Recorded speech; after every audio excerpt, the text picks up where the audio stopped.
오늘 함께 나눌 말씀은 마태복음입니다. 마태복음 16장 21절에서 28절 말씀입니다. 제가 가진 성경은 신약 성경 27면에 나와 있습니다. 우리 성경책 들고 온 친구들은 신약 성경 27면 마태복음 16장 21절에서 28절을 함께 보도록 하겠습니다. 제가 먼저 읽고 함께 교독하도록 하겠습니다. 이때로부터 예수 그리스도께서 자기가 예루살렘에 올라가 장로들과 대제사장들과 서기관들에게 많은 고난을 받고 죽임을 당하고 제3일에 살아나야 할 것을 제자들에게 비로소 나타내시니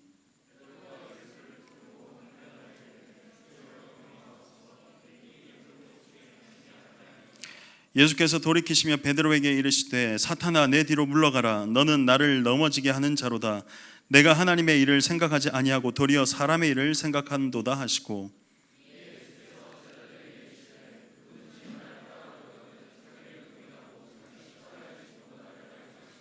누구든지 제 목숨을 구원하고자 하면 잃을 것이요 누구든지 나를 위하여 제 목숨을 잃으면 찾으리라.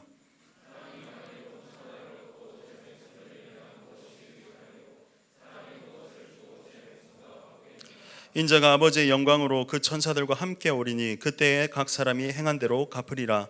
진실로 너희에게 이르노니 여기 서 있는 사람 중에 죽기 전에 인자가 그 왕권을 가지고 오는 것을 볼 자들도 있느니라. 아멘. 오늘은 거룩에 대한 첫 번째 설교를 하겠습니다. 자기 부인입니다. 여기서 말하는 자기 부인은 자기 부인 아닙니다. 자기를 부인한다라는 뜻에서 자기 부인입니다. 오늘 여기 나온 구절과 똑같죠. 자기를 부인하고 24절에 제가 중학교 때 우리 학교에 보면 요즘에는 그런 게 없는데 옛날에는 화장실에서 담배 피다 걸리면 복도에서 선생님들이 빠따를 다 쳤어요. 장난 아니었어요. 요즘에는 그렇지 않죠. 우리 남학생들 학교 다닐 때 빠따 맞아본 사람 있어요? 뭘 그래 잘못했길래 요즘은.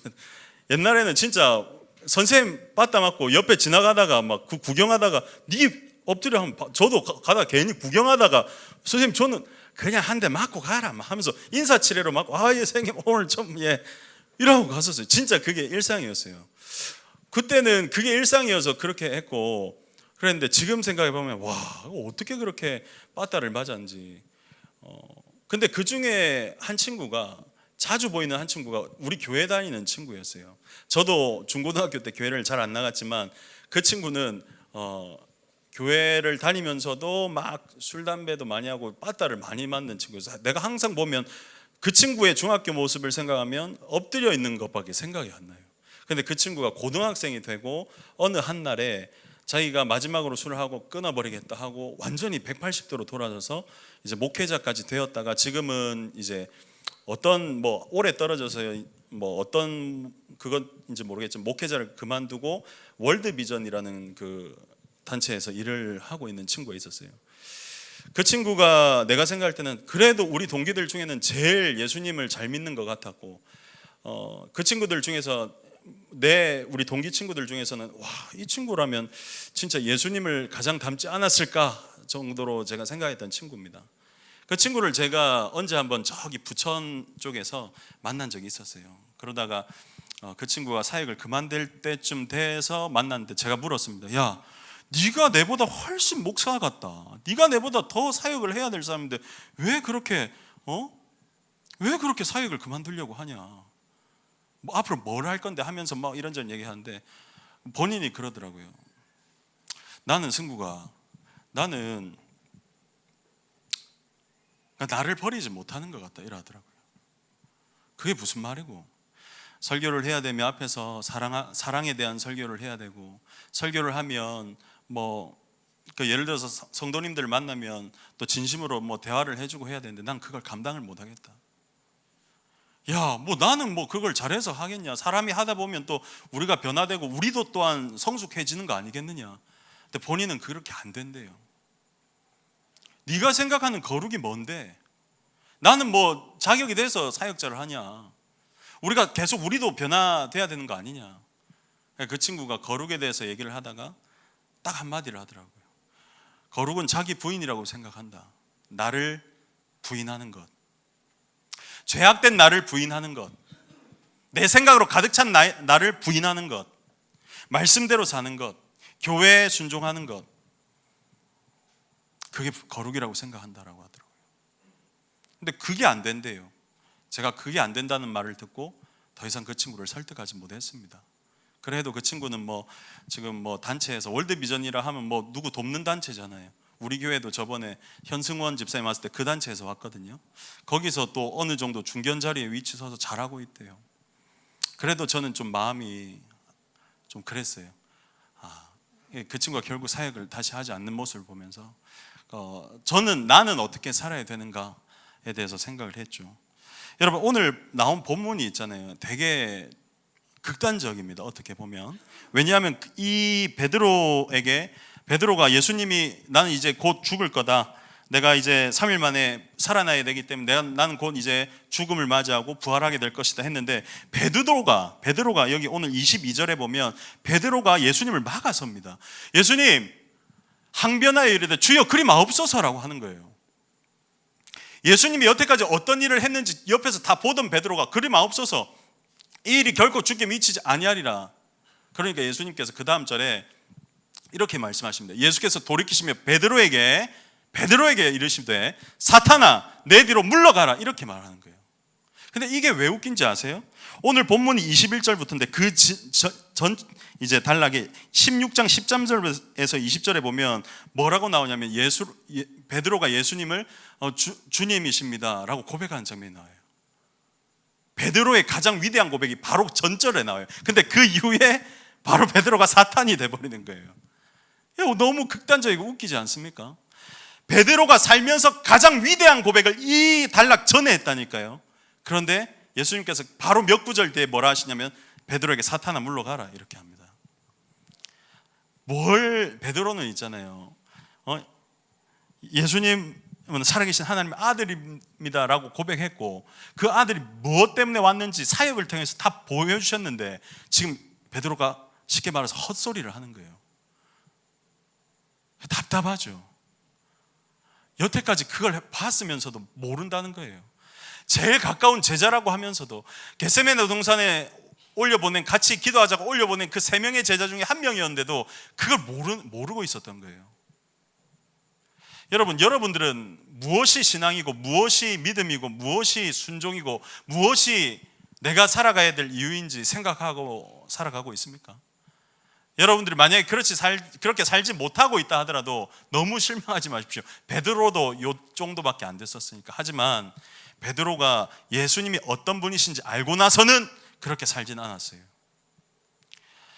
말씀을 통해서, 설교를 통해서, 담임 목사님 우리 오전 예배, 그리고 제가 드리는 이 삼청년 예배 설교를 통해서 계속 말하는 거예요. 이 하나님이 어떤 분이신지, 우리가 믿어야 될 믿음은 어떻게 믿어야 되는지, 거룩은 무엇인지, 습관은 어떤 습관을 들여야 되는지 계속 말하잖아요. 그 얘기를 듣고 우리가 그것대로 살면 되는데 자꾸 그렇게 안 돼요. 왜? 내 안에 내가 가득하니까. 내 안에 내가 가득하니까 말씀이 들어와도 자기 부인이 안 되는 거예요. 내 안에 내가 가득하니까 내 중심에 하나님께서 계시는 게, 우리 원래 세례받을 때 그러잖아요. 이제는 내 삶에 내가 아니라 하나님을 중심에 모셔드리고 하나님의 말씀대로 살기로 고백하십니까? 하고 세례받잖아요. 세례받은 지 몇십 년이 된 친구들도 있죠. 한 10년 이상 된 친구들도 있죠. 아닙니까? 유아 세례 받았으면 여러분들의 삶은 어때요? 납득이 됩니까? 예수님 너무한 거 아닙니까? 베드로한테 사탄이 뭡니까? 예수님 아무리 그래도 그래 말하면 됩니까? 그렇게 생각하고 있지는 않나요?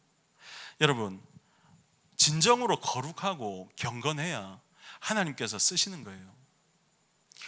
하나님께서는 금그릇, 은그릇 찾는 게 아니고 깨끗한 그릇, 아무리 보잘것없는 질그릇이라 해도 깨끗한 그릇을 찾으세요.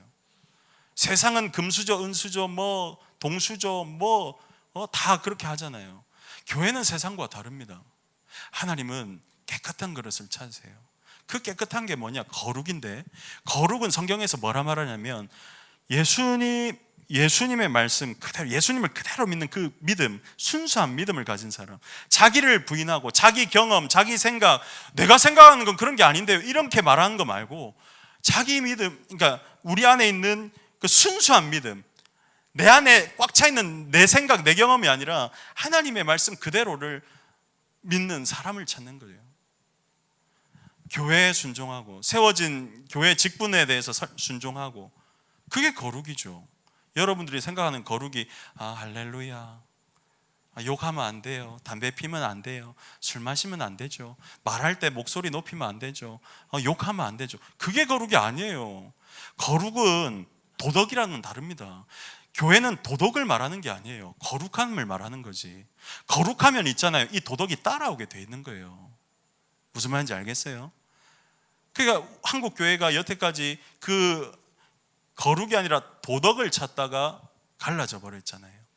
하나님 사랑에 대해서 먼저 말하지 않고 이웃 사랑만 말하다가, 그 도덕적인 것만 말하다가, 이게 교회가 도덕적인 것도 안 지키고 그래 하면 됩니까 해서 문을 닫아버린 거잖아요. 그러니까 어떻게 됐죠? 이 지경까지 이르렀죠. 그때는 우리 교회 보고 정치적이라 했지만 결국 났잖아요. 나라에서 최소한의 도덕인 법이 우리 교회가 옳습니다 라고 얘기를 했잖아요. 근데 그 나머지 교회들이 자기가 잘못한 걸 인정할 수 있겠어요? 자기 안에 차이가 꽉 차 있는데. 거룩하지 않으면 아무 소용없어요. 여러분들도 사회에서 다, 교회 오고 나서 그 사회에서 다 있잖아요. 여러분들도 일하는 친구도 있고 학교에서 공부하는 친구도 있고 뭐 여러 군데에서 활동하는 친구들 있지 않습니까? 그 세상과 비슷하게 세상 속에서 살아간다면 무슨 의미가 있겠어요? 하나님 분명히 우리를 세상의 빛과 소금으로 불러오셨습니다. 빛은 있잖아요, 어두운 곳을 밝히는 사람이에요. 세상과 다릅니다. 세상이 어두우면 우리는 빛을 발해야 되는 사람이에요. 소금은 뭐죠? 자기가 녹아 없어져 버려야 돼요. 녹아 없어져야 그 맛을 내는 거예요. 분명히 맛을 내라고 했어요. 안 그러면 어떻게 된다고요? 소금이 맛을 내지 못하면 어떻게 된다? 그냥 땅에 뿌려져서 사람들한테 밟힐 뿐이다라고 성경에 분명히 말하고 있습니다. 우리가 세상 속에서 하나님 앞에 쓰임 받기 위해서는, 세상 속에서 살아계신 하나님을 느끼려면 가장 중요한 건 거룩해야 된다는 거예요. 내 생각, 내 경험이 아니라 하나님의 말씀 그대로를 순수하게 믿는 그 믿음 안에서 거룩이 시작된다. 목사님, 저는 이게 납득이 안 됩니다. 저는 이게 내 생각은 달라요. 이거는 아직도 자기를 부인하지 못하는 거예요. 예수님께서 오늘 말씀하셨잖아요. 24절에 보면, 이에 예수께서 제자들에게 이르시되 누구든지 나를 따라오려거든 자기를 부인하고. 두 가지를 말씀드릴게요. 예수님을 따라가야 됩니다. 예수님을 따라갈 때 때로는 자기를 부인해야 됩니다. 때로는이 아니라 자기를 부인해야 된다고 분명히 예수님께서 말씀하셨어요. 여러분들이 생각하는 믿음이 무엇입니까? 여러분들이 생각하는 신앙이 뭐죠? 교회 와서는 막 열심히 하고 밖에서는 내 마음대로 하고, 그게 신앙인가요? 교회만 다니면 신앙이 있는 건가요? 그게 믿음입니까? 여러분들이 생각하는 순종은 뭐죠? 여러분들이 생각하는 뭐 헌신, 사역, 이런 건 다 뭡니까? 한번 생각해 봐야 돼요. 아직도 이 설교를 들으면, 목사님 또 교회 오라는갑다, 수련회는 당연히 다 와야 됩니다. 휴가를 내서라도 와야지. 여러분들이 지금 우리 교회가 왜 지금 이 정도로 여러분들에게 충분한 이런 공간과 예배드릴 수 있는 여건을 제공할 수 있는지 알아요?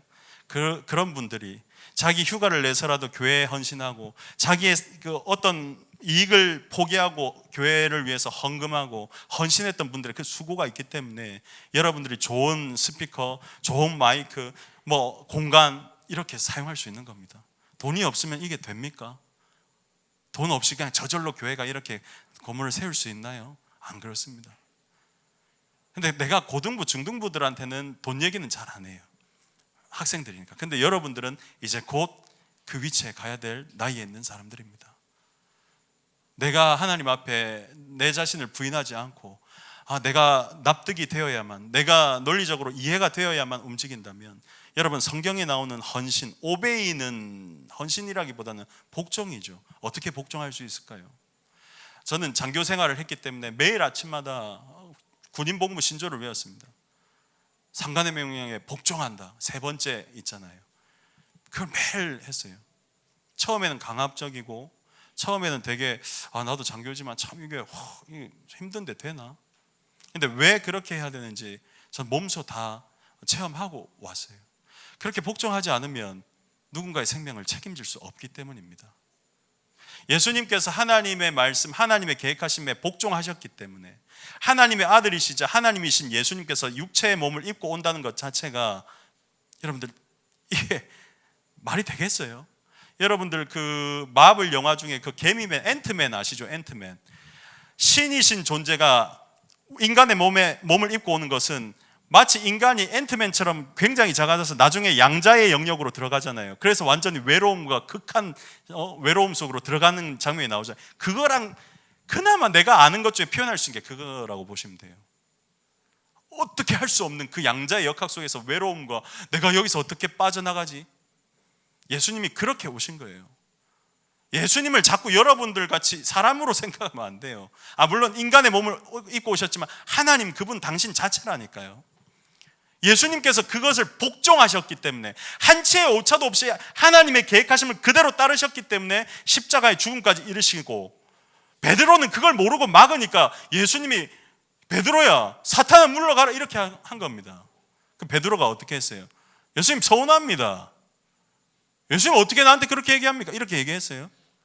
예수님하고 같이 지냈음에도 불구하고 예수님의 가장 최애 제자 중에 한 명임에도 불구하고 그걸 몰랐던 베드로가 더 답답한 거죠. 그 답답한 생활을 나와 여러분이 살고 있지는 않은가? 내 생활 속에서는 나도 하나님이 뭘 원하시는지 외면한 채 나는 내 생각대로만 살고 있지는 않는 모습은 없는가 생각하셔야 돼요. 오늘 보니까 자리가 많이 비었네요. 뭐 때문에 자리가 비었을지 예상은 갑니다만 내가 장담은 하지 않겠습니다. 아쉬운 거예요. 아쉬운 거예요. 내 사정이 있다고 예배를 빠지고 내 사정이 있다고 주일을 빠지는 것, 이게 바로 자기 부인을 하지 못하는 것입니다. 주일 성수 하나 하지 못합니까? 여러분 얼마나 예수님 마음 아프시겠어요? 어떻게 우리를 구원받게 하셨는데, 누군가가 우리를 위해서 십자가에 못 박혀 죽으신 그 일을 내가 직접 믿고 알고 있다면 어떻게 우리가 주일 성수 하나를 못 하겠습니까? 여러분 친구가 오늘 오지 않았다면, 여러분들의 가족 중에 한 명이 오지 않았다면 오늘 직접 찾아가는 한이 있더라도 주일 성수 같이 해야 된다라고 말해 줘야 돼요. 이거 자체가 흔들리기 시작하면 내 삶 가운데 모든 것은 타협으로 이루어질 겁니다. 주일 성수 하나를 하지 못한다면 우리 모든 것은 다 타협으로 이루어질 거고 내가 납득해야만 이루어질 거고, 나중에는 여러분 결국 세상의 등살에 이기지 못해서 10년이 지났을 때 여기 있는 친구들의 반 이상은 목사님 이것 때문에 못해요, 저것 때문에 못해요, 아마 장기 결석자 명단에 올라가 있을 가능성이 높습니다. 하나님이 무엇 때문에 우리를 예수님을 십자가에 못 박혀 죽으시게 하시면서까지 우리를 구원해 주셨는지, 예수님은 무엇 때문에 인간의 몸으로 입고 오셔서 굳이 우리를 구원해 주시려면 그냥 전능하신 힘으로 광대하신 그 능력으로 한 번에 싹 쓸어버리면 되는데 무엇 때문에 인간의 몸을 입고 이 땅에 오셨는지 여러분 생각하셔야 돼요. 우리는 그걸 생각하고 기억하면서 우리가 살아가는 게 신앙이 되어야 됩니다. 저도 목회자로서 여러 가지 일을 하고 있습니다. 어제는 제가 너무 몸이 아파가지고 집에서 쓰러져 버렸어요. 그래서 내가 어저께 아무튼 문자도 보고 막 전화도 한 것 같은데 다른 건 기억 안 나고, 우리 아내가 왔을 때 제가 울면서 못 가겠어요, 못 가겠다 이렇게 한 것밖에 기억이 안 나요. 제가 어저께 열이 40도라고 하더라고요. 병원에 갔는데 제가 그러니까 계속 쓰러져 누워 있어서 화장실을 못 가서 우리 아내가 덩치 큰 나를 데리고 병원에 갔어요. 그래 갔는데 내가 하루 종일 화장실 못 가서 소변을 보러 잠시 갔는데 우리 첫째 아들이 와서 내 등을 이렇게 받쳐주더라고요. 내가 쓰러질까 봐. 와, 그때 내가 마음이 얼마나 아팠는지 몰라요. 얘가 뒤에서 등을 받치는데 야, 니 뭐하니? 아빠 쓰러질까 봐 이렇게 하는데, 야, 참 몸 관리 하나 못하는 것도 내 책임인 거죠. 그러니까 나는 목사고 리더니까 이런 것도 아파서 어쩔 수 없었어요 이게 아니라 내가 내 몸 관리를 잘 해야지. 그게 리더입니다. 그렇게 하고 어저께 부득이하게 리더 모임을 못 했는데, 와 진짜 어제는 진짜 너무 막 발발발발 떨면서 너무 힘들었어요. 이러다가 또 잘못돼서 또 며칠 입원하는 건 아닐지 그 걱정밖에 없는 거죠. 아프면 서럽잖아요. 그럼에도 불구하고 내가 왜 미안한 마음을 가지고 할 수 있는지 아세요? 하나님께서 나를 그 자리로 세워주셨기 때문입니다. 내 아픈 거 말고 하나님께서 나에게 어떤 삶의 환경을 주셨고, 하나님께서 나에게 어떤 직분을 주셨고, 어떤 일을 맡기셨는지 그걸 바라보는 거예요. 내 아픈 거, 서러운 거 누가 못 알아줘도 사람들은 아씨 내가 아팠는데 이거 좀 못하면 안 되나, 이걸 생각하는 게 아니에요. 왜 그렇죠? 나는 내 자신을 부인하려고 하기 때문에, 이게 내가 생각하는 거룩이고 내가 생각하는 신앙이고 믿음이기 때문입니다. 그러다 보면 하나님께서 얼만큼 나에게 주신 은혜가 큰지 그걸 깨닫게 되는 거예요. 사람은 냉정합니다. 사람은 굉장히 이기적이에요. 여러분들이 받은 게 없다라고 생각하면 헌신하기도 힘들 겁니다. 그렇기 때문에 우리는 나에게 이익이 되는 일, 나에게 기분 좋은 일, 내가 할 만한 일, 나 이거 못하겠어, 나 이거 피곤해서 안 돼, 이게 아니라 나에게 주신 은혜를 먼저 생각해야 돼요. 우리에게 주신 가장 큰 은혜가 무엇입니까? 예수님의 십자가입니다. 그거 하나 때문에 저는 복종할 수 있는 거예요. 복종할 수 있는 거예요. 그거 하나 때문에 베드로는 저 얘기를 듣고 나중에 성경에 말고 이제 외국에 나오지만 어떻게 죽었죠? 거꾸로 십자가에 매달려서 죽습니다. 저렇게 예수님한테 혼난 베드로가 나 그렇게 말한다고 예수님 너무한 거 아니에요? 이렇게 한 게 아니고 거꾸로 십자가에 매달려서 죽어요. 왜? 예수님이 어떤 분인지 알고 자기가 생각하는 어떻게 살아가야 되는 그 믿음과 신앙과 헌신과 거룩을 알았기 때문이에요. 그래서 베드로는 그렇게 죽습니다.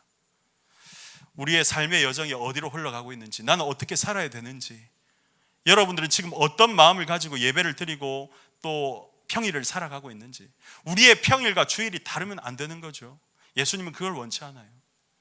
우리가 납득이 되고 내가 이해가 되고 해서 섬길 것 같으면, 예수님이 만약에 우리가 납득이 되고 이해를 하셨습니다. 그렇게 해야만 구원을 해주십니다. 그러면 만약에 그렇게 될 것 같으면 우리가 구원받을 자격이 있습니까? 우리가 납득이 되어야만 구원을 받을 수 있는 자격이, 우리가 구원받을 자격이 돼요? 예수님은 그냥 우리를 사랑하셨기 때문에, 작정하셨기 때문에 구원해 주신 거예요. 납득이 되고 이해가 되고 자격이 돼서 우리가 구원받은 게 아닙니다. 그 은혜면, 그게 은혜면 우리는 무조건 복종할 수 있는 겁니다. 오늘 가장분들에게 다시 한번 부탁합니다. 나오지 않은 친구들이 있다면 오늘만큼 직접 찾아가서 얘기하세요. 이런 걸 가지고 마음 아파해야 됩니다. 그렇지 않으면 여러분들도 누군가에게 관심받지 못할 겁니다. 우리가 관심 갖지 않으면 여러분들도 누군가에게 관심 받거나 존중받을 생각을 하지 마세요. 마음이 아픕니다. 시험 기간만 되면 안 오고, 무슨 일만 있으면 떠나고, 이러면 안 돼요. 여러분들은 청년입니다. 조금만 지나면 이제 30대가 되고 40대가 될 겁니다. 여러분들이 교회의 중심이 될 겁니다. 교회가 살아야 세상이 산다는 건 명확한 이치입니다. 여러분들이 바로 교회입니다. 여러분들이 제대로 신앙생활을 해야, 여러분들이 거룩해야 여러분 세상 가운데서 빛과 소금처럼 쓰임받을 수 있습니다. 여러분, 교회 중심, 말씀 중심, 신앙 중심으로 살아가는 우리 모두가 되길 바랍니다. 지금은 부족하더라도 말씀을 들으며 예배를 드리며 우리의 삶이, 우리의 생각이 조금씩 계속 변화되어 성화되기를 바랍니다. 그래서 여러분들과 저를 통해서 이 세상이 바뀌는 걸 우리 때에 꼭 봤으면 좋겠습니다. 가족들을 위해서 기도하고 여러분들의 스스로의 신앙을 위해서도 꼭 기도하고 결단할 수 있는 우리 모두가 됩시다.